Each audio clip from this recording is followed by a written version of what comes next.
Yes, so I'm here with Joti, a leader of the Communist Party of Great Britain, Marxist-Leninist. And we're going to have a conversation about world politics and events in Britain as well as around the world. Can you tell me a little bit about the CPGB-ML? Yeah, sure. I mean, we have a alphabet soup kind of a name, which is a hereditary really of the movement as it was some time ago. All the proper names are taken basically, but we needed to form a new party because, in fact, the real revolutionary tradition of the communist movement wasn't being upheld by any of the existing parties. So we were stuck with a long-winded name. Actually, we've taken recently, we just call ourselves the communists these days. And the reason being that there isn't another party that's really seriously active. There certainly is not another party that puts revolutionary change of society at the front and center of what it does. Most other parties call themselves communist, socialist, anything like that, are really talking about a kind of socialism that they envisage being something you get via the current state machine. It's capitalism that's nicer to the working class. That's their idea of socialism. Our understanding of socialism is that you can't solve the problems of the working class without changing the whole basis of the state. That means putting the power in the hands of the working class, putting the productive decisions in the hands of the working class, the means of production, as the Marxists call it, and changing society completely. We can't just take over the existing state and expect it to work for workers. It's been set up to work for capital. And I recently read an article you wrote about China, where you talked about the Hong Kong protests and what's really behind them. And I understand that, as a Marxist-Leninist organization, your organization supports the People's Republic of China, supports Cuba, supports the really existing socialist countries of the world. Can you talk about that a little bit? Certainly we do.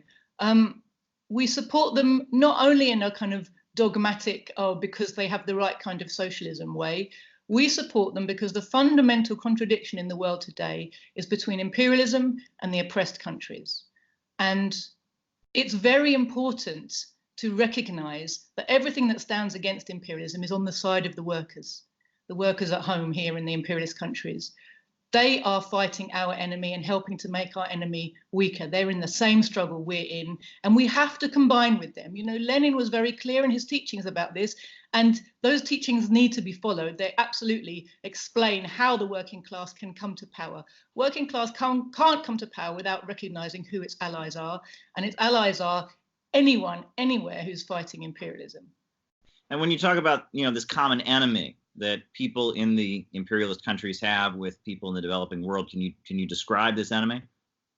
So imperialism is the enemy. Imperialism is really capitalism in its final monopolistic stage, where it's broken out of its national boundaries. So capitalism first developed in Western Europe. That's why the Western European countries are the ones, and the USA, that have become so dominant in the world, because they had the advantage of getting there first, and having conquered their home markets and become established and strong there, capital amasses and needs to expand its market in order to keep growing, keep making more profits. The drive to profit is what fuels capitalism. It's not the drive to innovate. It's not the drive to serve the people. It's not a drive to do anything marvelous. It's just a drive to expand itself. Capital needs to get bigger. That's the drive of this entire system. And once you have saturated the home market and you can't expand your market anymore there, you have to go abroad.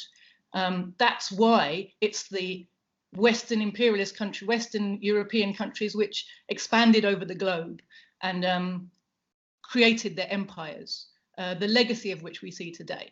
And so that's imperialism. Imperialism is capitalism that has become too big for a national market and expanded.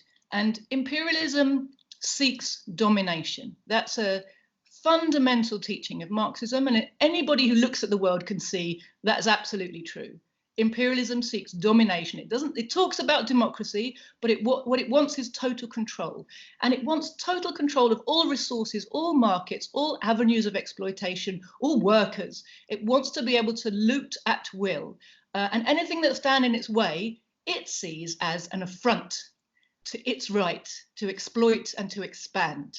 And so this makes it the enemy of every person around the world who thinks that their resources in their countries should be under their own control, because imperialism says, no, they're not your resources, they're ours. Who do you think you are?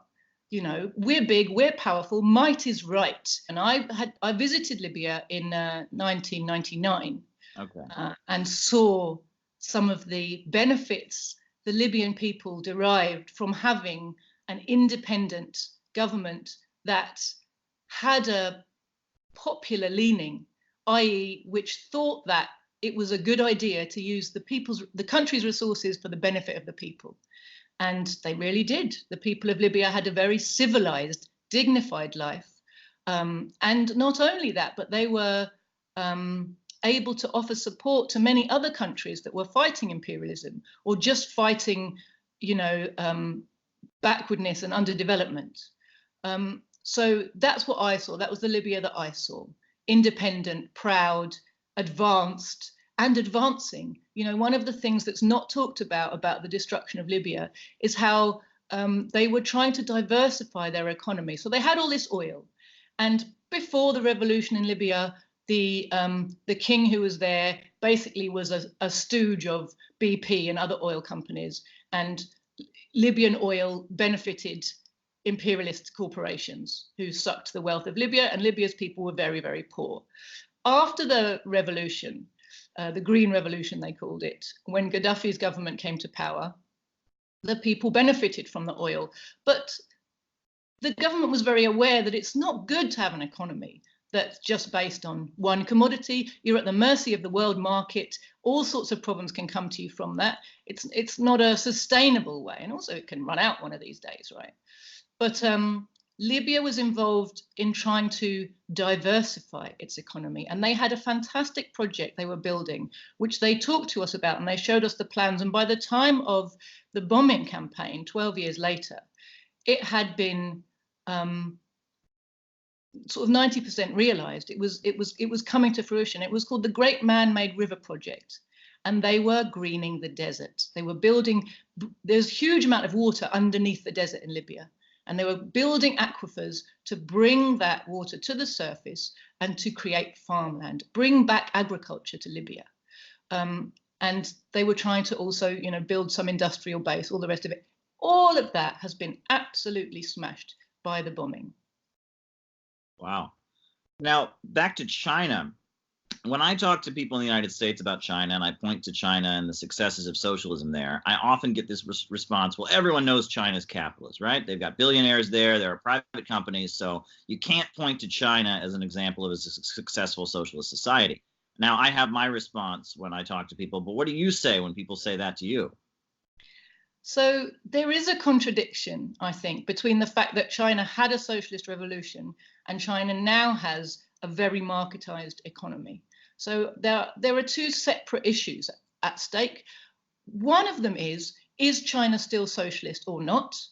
And, you know, for us Marxists, it's an important question to understand. The other one is, should you support China? Now, to me, they're separate questions. I've already talked to you about anti-imperialism. China, without trying to be hostile, China tries very hard not to provoke anybody, not to upset anybody, to show that it wants to be friendly and have cooperative relations. But by existing as a large, powerful, independent country that doesn't allow the US, Britain, France, Germany to freely loot its resources, to freely exploit its people, they can come and make money, and they have made huge profits out of using Chinese labor, but they can't just loot the country. That's what they see as their right. Anything that gets in the way of that, to them, is an enemy. So even though China tries to present itself as being non-threatening, non-aggressive, cooperative, the imperialists can't help but see it as an enemy. And in the fact that it is a block on imperialist looting of the planet, it is their enemy. I mean, the imperialists are right in that. It's not aggressive. It's not trying to impinge on them, but it sort of does impinge just by existing. So from the point of view of that alone, there's more than enough reason to defend China. China's not aggressing anybody. China's not looting anybody. China offers friendly terms of trade. China offers what they call win-win. It brings development to countries. Ever since the revolution and still to today, China has helped many countries around the world to develop infrastructure, technology, skills. And when it gives loans to other countries, it does it on a very friendly rate. It's a fraternal assistance type of development, rather than the imperialist type, which is to control the politics and the economy of any country it does any business with, so that all the benefit goes to the imperialists and almost nothing to the countries which are hoping to get something out of the relationship. China certainly had a socialist revolution. It built a base using a planned socialist economy. My view is that everything China has achieved has been on the basis of that, on the basis of having a Marxist leadership that was able to lead its revolution, on the basis of its planned economy in the early days that laid down its industrial base. My view of market socialism is, to be honest, there's no such thing. A socialist country might decide to use the market for various reasons of pressure from outside or needing to catch up or whatever they think it's going to be helpful for, but it's always a danger. Commodity production, capitalist production creates capitalists. A capitalist class, bourgeois relations within society, commodity relations, they are going to undermine socialism. They cannot but undermine socialism. And then so you have a contradiction within China. You hope very much that the Chinese Communist Party is aware of this and is dealing with this. One class or the other has to win. Either the working class is in charge or the bourgeoisie is in charge. China has this contradictory situation where they have a People's Party, and yet they also have a rising and growing bourgeoisie and a growing section of their economy, which is a market economy. And these things cannot but come into contradiction. I want to get back to Britain now. Now, Jeremy Corbyn, rising figure. We hear about him in the United States, that he's accused of being an anti-Semite. We hear him described as being a hardline communist. What is the position of your organization? How do you view Jeremy Corbyn? I mean, it's very interesting, isn't it, that the ruling class has taken such umbrage to somebody who is really a quite mildly left-wing social democrat. Our view is, of course, he's not a Marxist. He's nothing. He'd never claimed to be a Marxist. I mean, it's a kind of stupid thing to say. Really, I think what makes him seem so dangerous to the ruling class is actually the fact that we're in the midst of a really deep economic crisis. So that even a quite mildly social democratic platform of a little bit of nationalisation, a little bit more to the workers than you're currently giving. I mean, he's not asking to have everything back that the workers have had after the Second World War. He's just saying a little bit of it should come back. It's not really nice, all this austerity. But the problem is, austerity is not a policy of the nasty party. In our country, a lot of the left tries to say that austerity is a political choice made by Tories who are nasty, and Labour are nice and they won't do austerity because they choose not to. This is not an accurate reflection of reality. The reality is austerity comes not because the ruling class are horrible and they hate the poor, but because there's a crisis. And in order to survive the crisis, the capitalists have to pass the burden to the poor. That is the same whether or not Labour or the Conservatives are in power. This is not a question of ideology. It's a question of economic necessity, and it's also a question of class forces. If the working class is not organised and able to push back against austerity, it will get austerity no matter who is in power. So we have this presentation of Jeremy Corbyn, because he says a few things about austerity not being very nice, that he's a great Marxist. His platform, if you examine it, is not the most left-wing platform of any leader we've ever had in Britain since the Second World War. If it was implemented, it wouldn't be the most, left-wing reality we've ever had. We've had much more radical things, but at that time, after the Second World War, the British working class movement was strong. There was a huge communist movement in Britain, but also worldwide. The communists after the Second World War had the capitalists on the run. Imperialism was weak. The workers were strong. They were able to make huge demands. And in fact, the capitalists saw if they didn't cede some of those demands, they would have revolution on their hands. So it was a peace deal to say, no, you can have the advantages of socialism without a revolution. Don't worry. Look, we'll give you the things that you're worried about, and you don't need to make a revolution. And so we got them. And then as the working class was lulled to sleep, and as the crisis came back after the war, these things have been slowly, surely taken away. And particularly, you notice, after the collapse of the Soviet Union, the acceleration of the dismantling of the welfare states across Western Europe. Yeah, the way you talk, I mean, you're a communist, and the language that you use is very different than what we hear in kind of left circles nowadays, and be that in the United States or in Britain. I wanted to ask you, to then touch on a couple issues. So it seems like, in the United States, among people who describe themselves as left or socialist or progressive, there's this feeling that Donald Trump is a fascist, or there's this feeling that the Brexit movement in the UK is fascist. And so therefore, we need to do everything we can to stop the fascism. They talk about the new right in Europe, populism. This is all fascism. So we have to do everything we can to stop this fascist current. That doesn't seem to be your orientation. It's not my orientation either, but can you describe how you would differ from forces that would make things sound that way or frame things that way? Yeah, sure. I mean, fascism, like communism, like Marxism, like imperialism, these are words that have a meaning. And the problem with so many on the left is they have adopted some vocabulary, but they have divorced it from meaning, which is also something that you see throughout bourgeois politics these days, that words become divorced from their meanings. But if you're a socialist, a real socialist, you have to treat words scientifically. Fascism is something very particular. It is not what Donald Trump represents, as far as we're concerned. It's certainly not Brexit represents. In fact, we view the election of Donald Trump and the Brexit referendum in a similar way, that they are both products of the crisis. They are both products of this drive to austerity and war, which has really left large numbers of workers in the US, in Britain, very poor, disenfranchised, angry, left behind. It started with the dismantling of the welfare state started several decades ago in this country, and you don't have a welfare state per se in the US, but definitely benefits to workers, pay to workers started to go down, and industrial jobs were being lost. Now, workers have been told for so long the reason they lose industrial jobs is immigrants come and take them. The reality is that before, even without any immigrants coming into the country, capital is being exported to where it can work harder, to where jobs, where wages are lower, what's the word I'm looking for? Regulation is less, etc.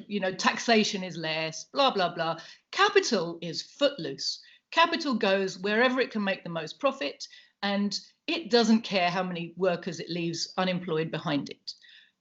So workers have been misdirected for a long time about the problem of unemployment and whose fault it is. We've been encouraged to blame each other for the problems of a system.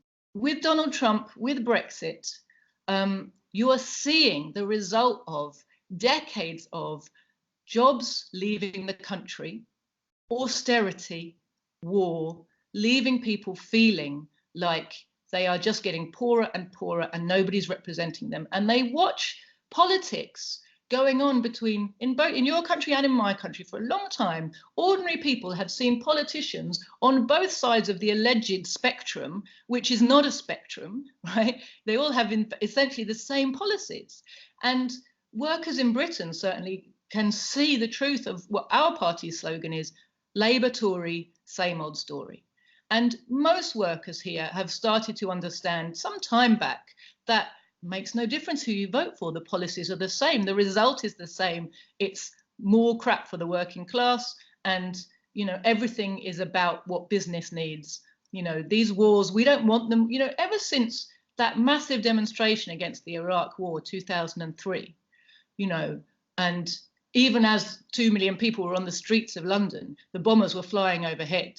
You know, Blair knew he didn't have to pay any attention to that demonstration. And he was right, because the leadership made sure that there was no meaningful action on the part of those people. They came, they went, and then each year they'd come again, but there would be fewer of them because there was kind of no point to it.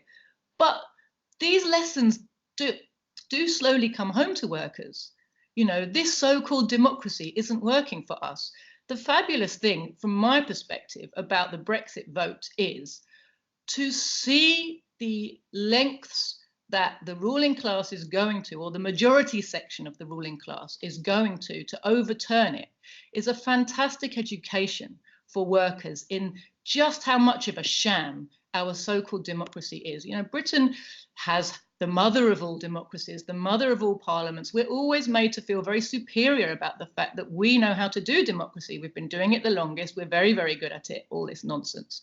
So British workers have had that prejudice that, you know, our democracy works. Well, now they've had 3 years having made a vote, watching their so-called representatives argue about how to overturn that vote. And while they're arguing about how to overturn it, they're also not doing anything else.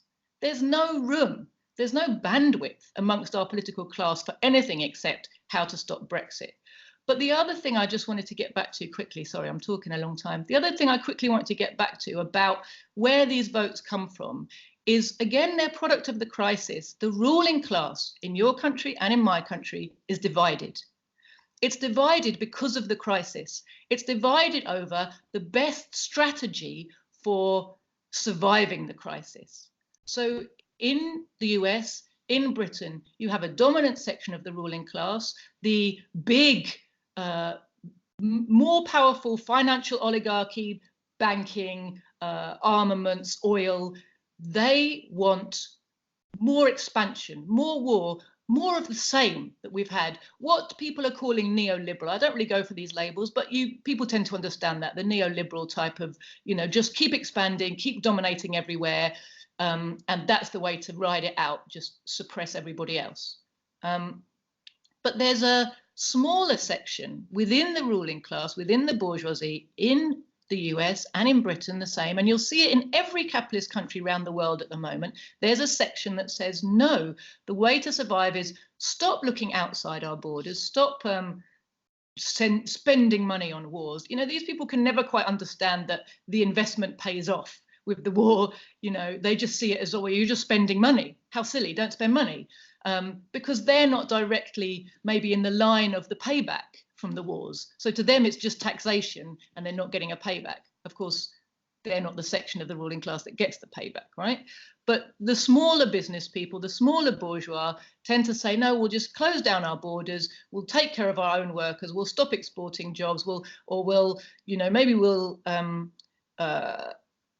protect our markets, tariffs, you know, the trade war approach. Of course, in the end, neither section has a formula that works.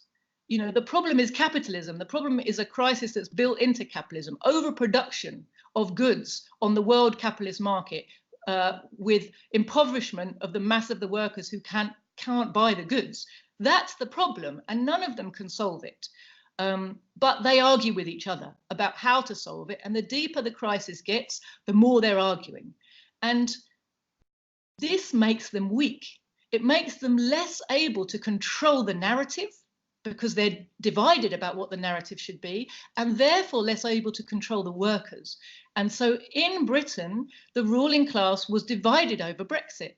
The majority of the ruling class didn't want Brexit to happen. They allowed the referendum kind of by accident. They got a bit jostled into it, but they thought that's okay, they can win it. They're used to getting their way in elections.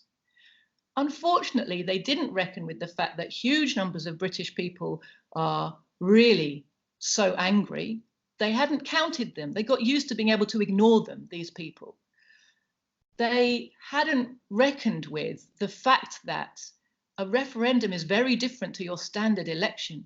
That referendum, Caleb, was the first time in my life, and I'm not that young anymore, where I've had an actual say in something, because it was a yes-no question that really affected something meaningful, where every single vote counted.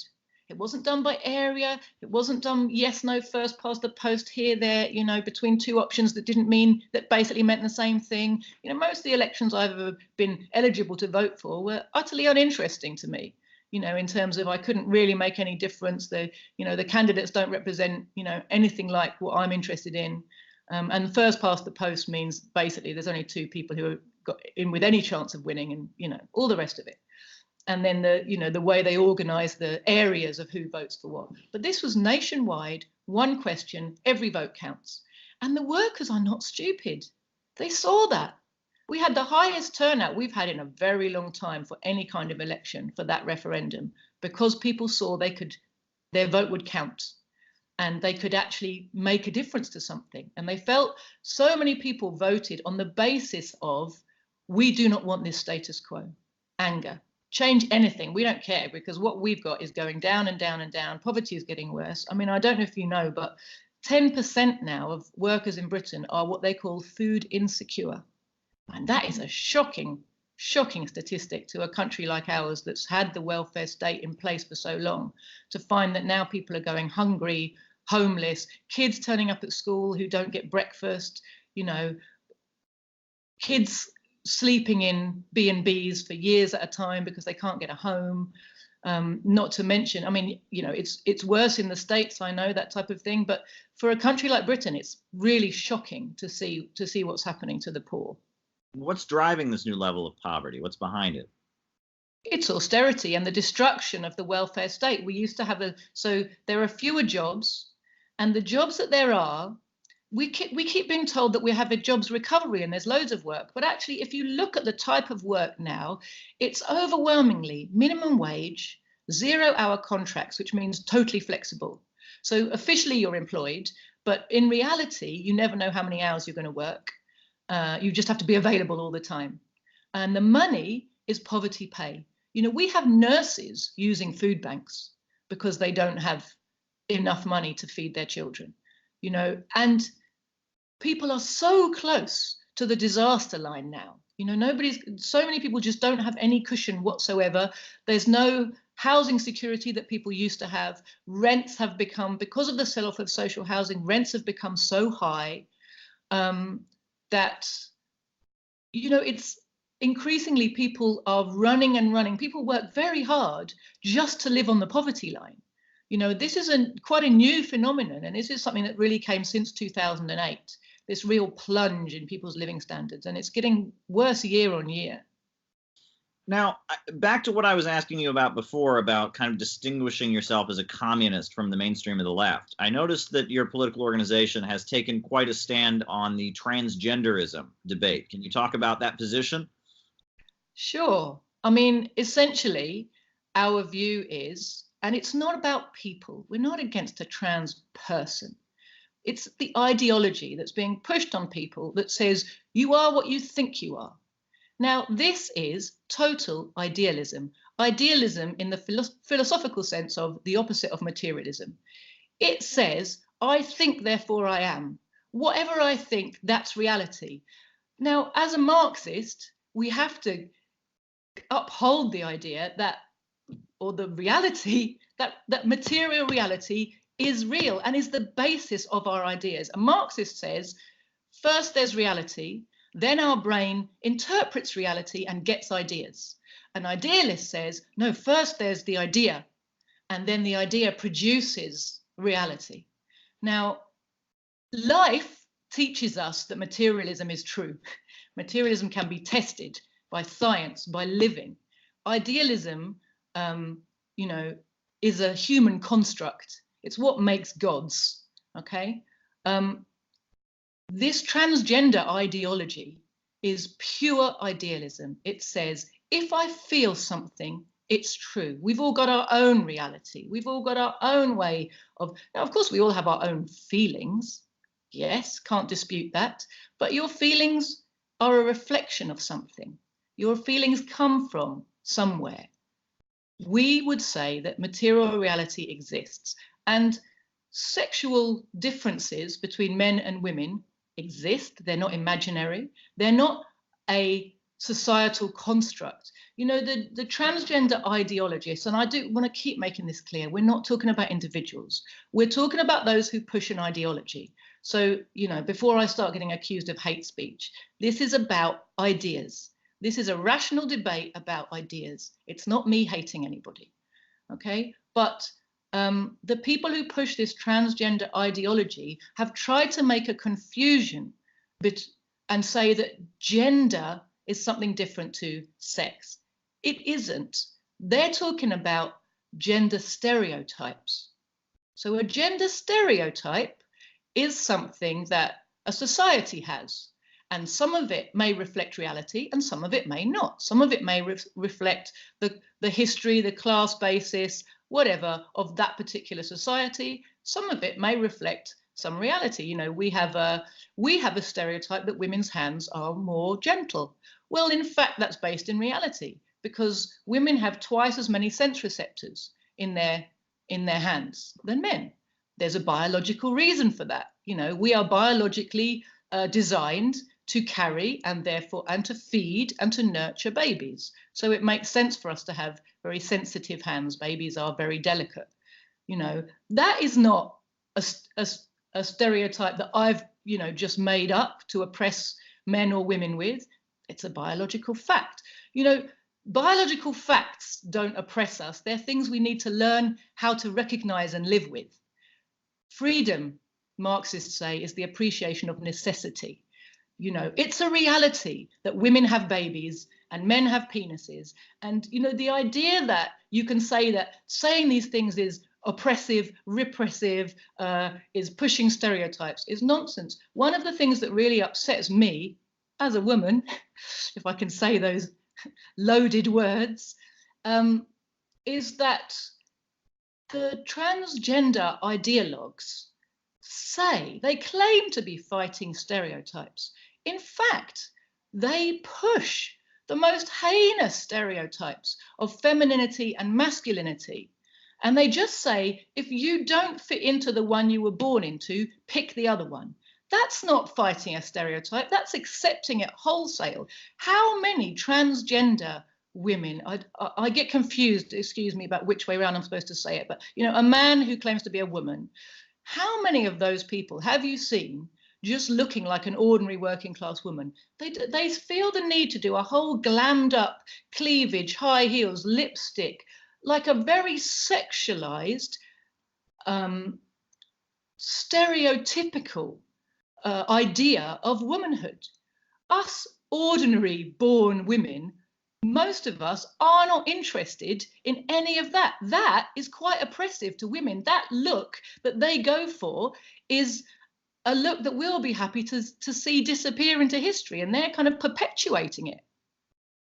Well, I wanted to ask you, as you made reference to that, you also talked about, you know, being accused of hate speech. And I've noticed increasingly there is a lot less tolerance for different views in left circles. I mean, just everything you've said here would be grounds to get you banned from various left-wing conventions or gatherings. I mean, you know, I've even heard people advocate violence against people who state such things. And what's going on in left circles where there's an atmosphere where it's saying the kind of things that you just said it's not acceptable? Yeah, it's really interesting, isn't it? I mean, what we're really seeing today is the culmination of 40 years of identity politics wheedling its way into the working class movement, so that particularly the more privileged sections who go to universities and are influenced by the academics, which is where, you know, lots of people from the Black nationalist movement, from the women's liberation movement, the bourgeois feminists, ended up in academia. And they have created these disciplines, you know, feminism, I don't know what you would call the Black nationalist type of versions, but, you know, they've created these disciplines where they, you know, look at sex, sexuality, color in a very liberal way, but it's presented to, you know, better off educated workers as left-wing consciousness. It isn't left-wing, it's not Marxist. It's got nothing to do with the class struggle for socialism.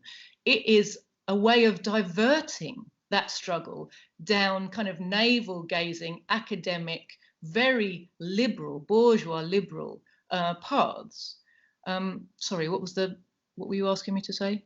Oh, just about the fact that in left spaces, if you express opinions like the one you just did, you can often be, removed, told you're not welcome, maybe even violently attacked. Like, why is this atmosphere of intolerance for different perspectives being fomented?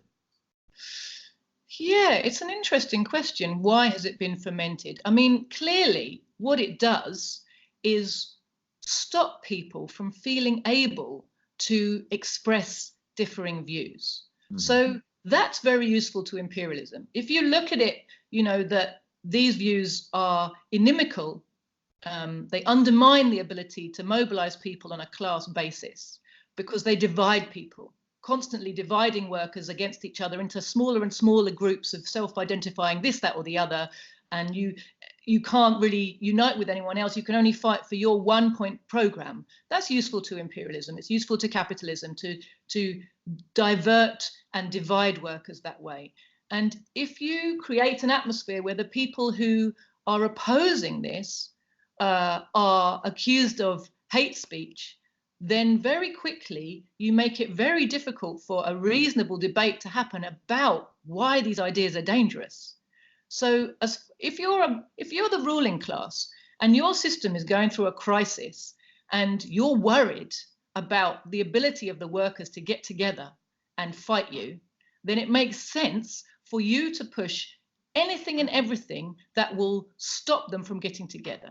And essentially, that's what identity politics of every kind do. They divide the workers against one another. They have whites blaming blacks, blacks blaming whites. They have women blaming men instead of getting together as working class people against the system.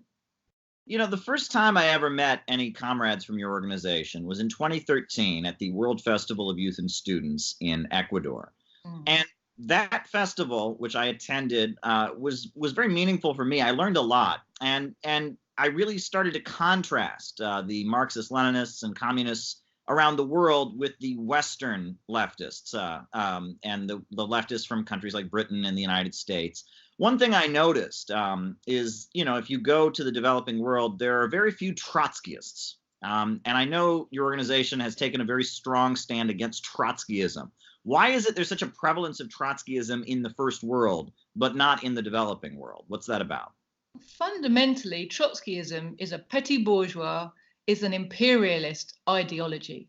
From Trotsky himself down to Trotsky's followers today, if you look at their position on every question, they have a way of taking the imperialist position and dressing it up with revolutionary words. You will never find a Trotskyist on the side of a national liberation movement. They've always got a reason for dismissing it, and the reason sounds very revolutionary. They'll dismiss the leaders of the Palestinian struggle or the Irish struggle or the Syrian struggle as bourgeois. Oh, they're bourgeois. We can't support them. They're bourgeois. We must keep our hands clean for the perfect socialists. The result of it is they're on the same side as the imperialists, denouncing the leaders who are actually on the front line struggling imperialism. They claim, in the name of the working class, in the name of Marxism, it's not real Marxism. In the name of Marxism, they claim that unless you can agree with every single thing about the program and the orientation of a movement, you mustn't give it support. Well, that is the imperialists' wet dream. That's their recipe for division. The basis of working class organization is premised on disagreement. You cannot put hundreds of thousands of people together in one organization, expect them to agree with each other on everything. It's never going to happen. You can't do that. You can't imagine you're going to do that. You have to have a program around which you organize, agree to disagree about lots of things, agree that you can follow the program, even if some of the points which are not the most important points you don't agree with. You have to learn how to be in a minority. That means putting your ego aside and saying it's not all about me, it's about the movement. How do you get from capitalism to socialism? You have to organize a huge force. You have to be able to work in a single direction with a whole load of other people. Now, the workers at this point in time, when they're demoralized, they've had no decent leadership for such a long time, they don't understand these very simple questions at this present time, but they will come to understand them again. Our ruling class does understand it. Our ruling class is terrified of the potential power of the working class when they actually start to get together. You know, our party understands that you put Marxism together with the masses and you have an unstoppable force. It's the reason why there is a Chinese wall around our party. As far as the media is concerned, we do not exist. To give us any oxygen would be a terrible thing as far as the ruling class is concerned, and it makes damn sure that it doesn't. We're not on the spectrum. We don't exist. There's no communists in Britain as far as, you know, the ruling class is concerned in their media. Well, you know, it's interesting. There's a presentation you gave some years back, which I've watched on YouTube, in which you talk about the October Revolution and what it means to your generation. And one of the things you point to is, you know, how it has just been kind of erased from history, that in the 1930s, with the 5-year economic plans, real economic miracles happened in the Soviet Union. And a whole country was just transformed into just an industrial superpower with socialist methods, and you articulate that very well. And it seems like this is just how the media is. I mean, things that are inconvenient to this narrative that Western capitalism is the best system ever just kind of get, you know, omitted. Can you talk about that a little bit and talk about you know, the achievements of socialism around the world? Sure. I mean, those achievements are very real. And they are the reason why the name of Joseph Stalin, for example, and in particular, is made into such a swear word. He is held up as the ultimate bogeyman because he was in the leading position in the country that did the most to prove what socialism is capable of. I mean, under the leadership of Lenin and then Stalin, and obviously Stalin's period at the leadership after the revolution was much longer. So he is the one who is uniquely associated with the Soviet period of socialist construction. And my gosh, there is nothing like it in all of human history. That's my belief, that nothing comes close to what the Soviets achieved when they completely implemented Marxism across the board in every field. The Soviet Union took, you know, position after position. They emancipated women, not just in law, but in reality, by creating all of the support structures that meant women were able to really be in the workplace, you know, creches, kindergartens, public laundries, public dining rooms, all the things that relieve women of the extra burdens that are put on them and enable them to take their place in productive life and social life. You know, the healthcare services they created, but the scientific base, the arts that flourished in that period are, you know, any part of life that you look into, you will find something phenomenal that the Soviet Union did in that area of life. And so that is hidden from us. We have a huge media campaign to tell us that, you know, life in the Soviet Union is just depressing, terrible, it's just gulags and, you know, misery and grayness and no personality and no fun. But you only have to ask somebody who's lived through, you know, any of that period, what it was like, or to read the literature that came out of it, of people's experiences, to see what a joyful and inspiring time it must have been to live through. So it's very important to our rulers to keep this from us and to denigrate the leaders of that building. They want to demoralize us. They don't want us to believe there's an alternative.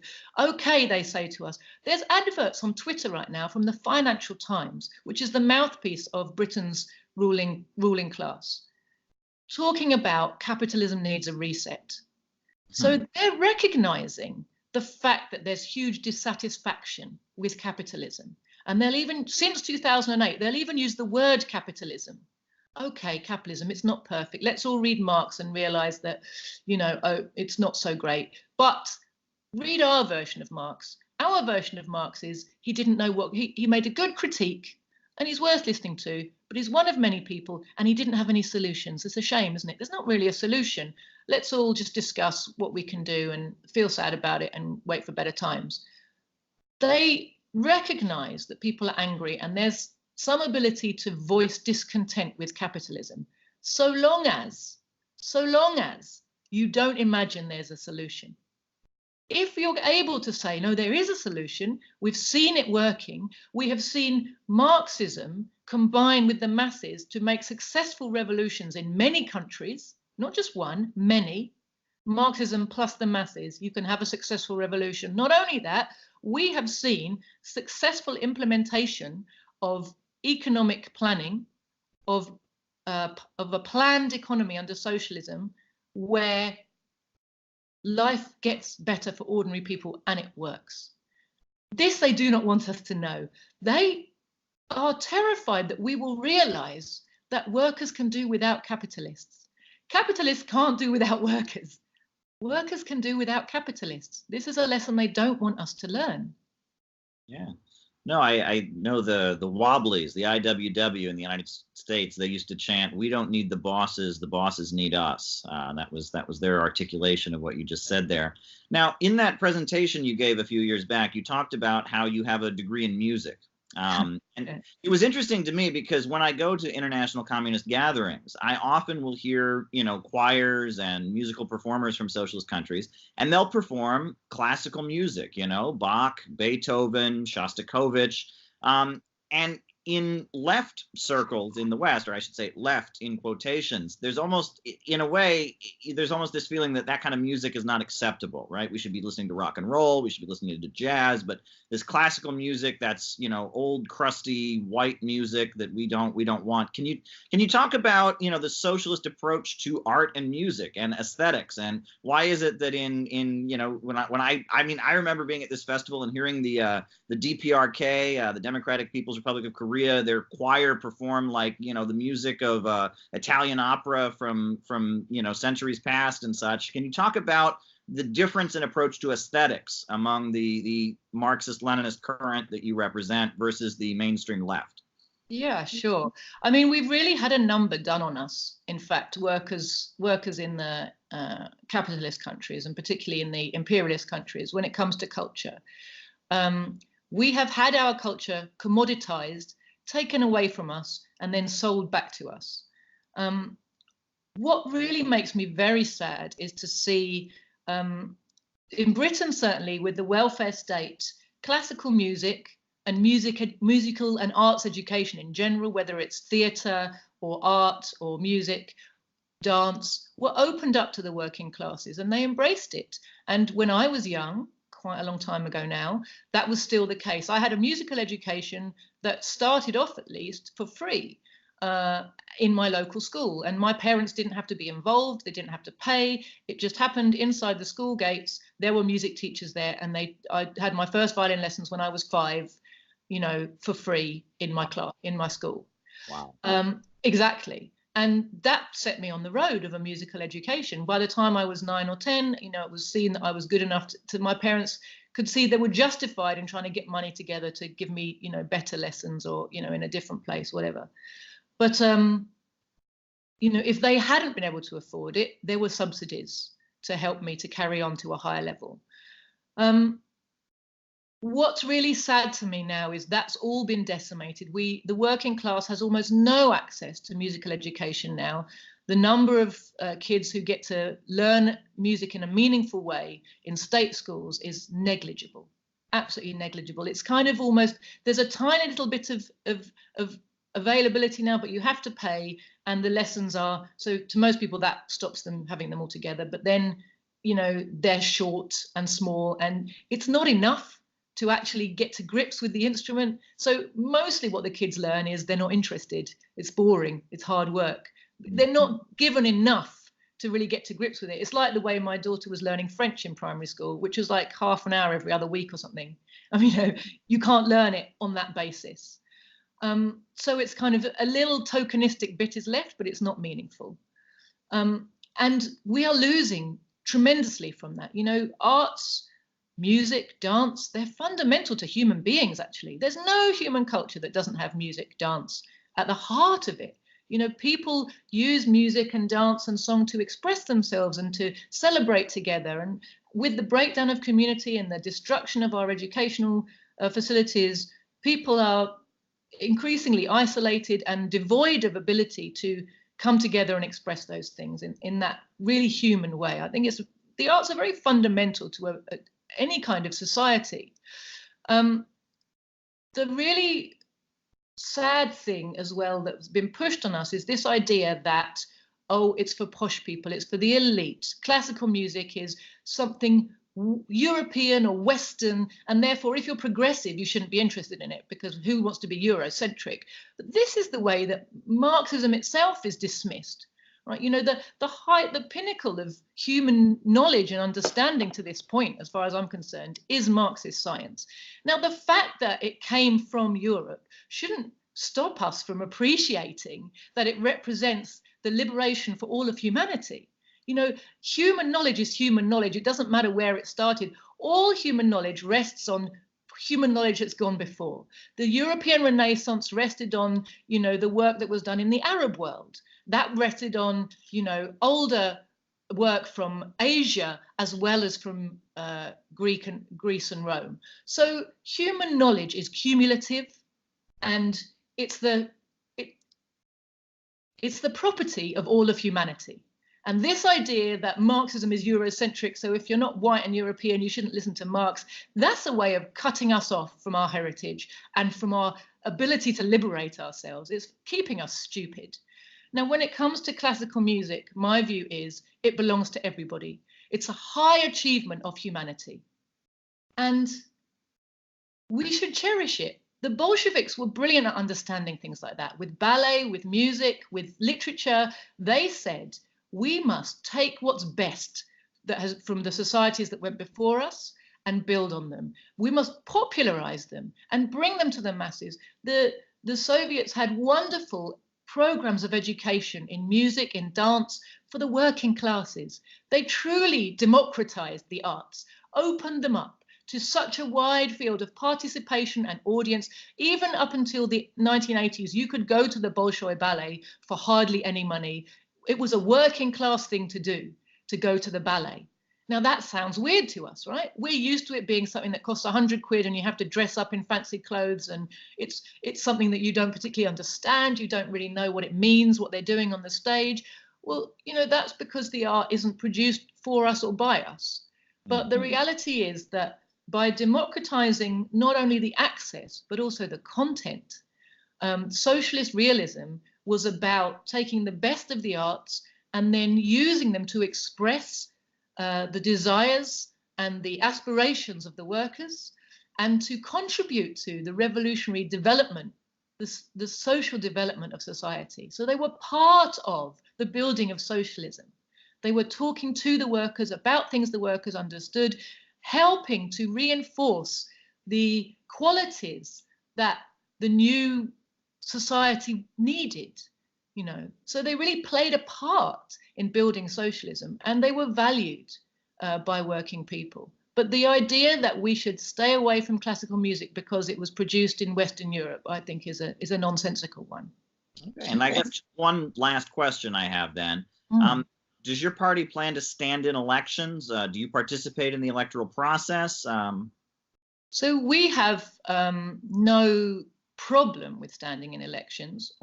We take the Leninist view that it's not going to get us to power, but it's a platform for talking politics to people. And also, if you ever happen to get a representative inside Parliament, it's the perfect way to expose the workings of Parliament. That's what a communist should do in a Parliament.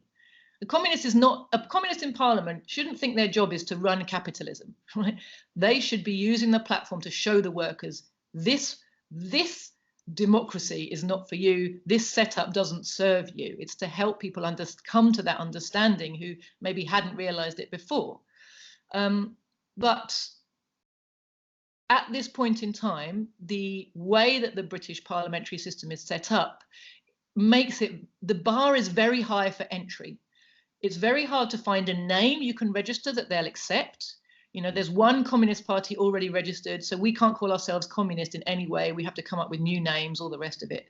The process of registering is very difficult, very expensive. They demand all kinds of information about your accounts and your membership, and all, you know, it's quite prohibitive, difficult. There's a lot of hurdles in the way. On top of that, you have to pay a large deposit to stand in just one seat. I mean, there's, you know, God, 600 odd seats in Britain. To stand in just one of them, you have to pay a large deposit. If you don't get a certain percentage of the vote, you don't get that deposit back. So the whole system's very rigged in favor of the big parties. There's a high bar of entry, basically. We don't have a thing, you know, a principle against standing in elections. You know, anytime we're able to participate, we will. But, you know, there's a lot of barriers. We're a small party, so we also have to think about how we use our resources, and at any particular time, what's the best impact we can get, you know. Sure. Well, thank you very much. I'm sure you've given my viewers quite a lot to think about, and I do appreciate it. It was a very wide-ranging conversation, so I'm glad you took the time to have a chat with us. I really do appreciate it. Thank you. Yes.